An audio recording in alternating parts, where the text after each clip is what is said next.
December 12th, student interview. What do you know about the resources available to students through the health, wellness, and counseling centers? At Groton. Mm-hmm.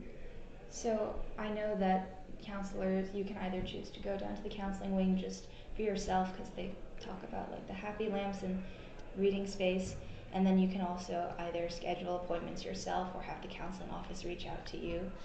So I have a couple friends who will go down and meet. On what intervals, I'm not sure, but I know that the counseling office does reach out to them to schedule meetings. Okay. Would you feel comfortable using all of them? I personally actually wouldn't head to the counseling office simply because I'm closer with different adults on campus, but I would feel comfortable going to them for the same thing. Okay. Do you think the school handles mental health issues on campus effectively?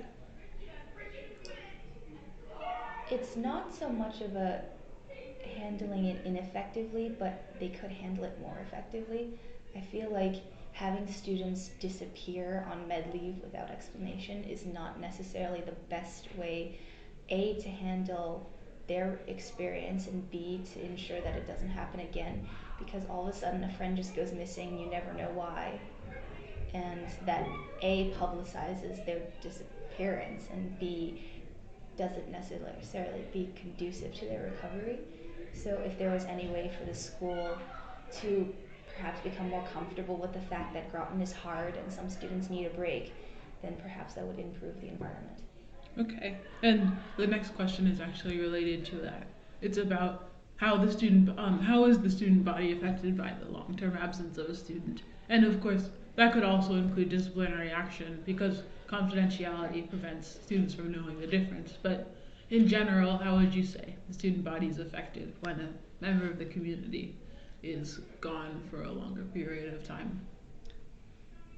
I feel like, especially, I do respect the fact that it has to be kept confidential, but the Groton rumor mill, I mean, we're a small school, it gets around quickly, and sometimes it's disappointing that people naturally assume the worst. And of course, that's what you automatically turn to if you see one kid being kicked out for drugs and the other one going on med leave, and you're not told what the difference is. If you don't know them, it is a safe assumption to consider them on the same level, but it's not, and I feel a little uncomfortable that actual illegal activities have been placed almost on the same level as a mental illness, and those are two very, very different things. One is an offense and one is a problem. They're not supposed to be treated the same way by the rumor mill. Okay. Do you have any additional questions or comments you'd like to have on the record? No? No? All right.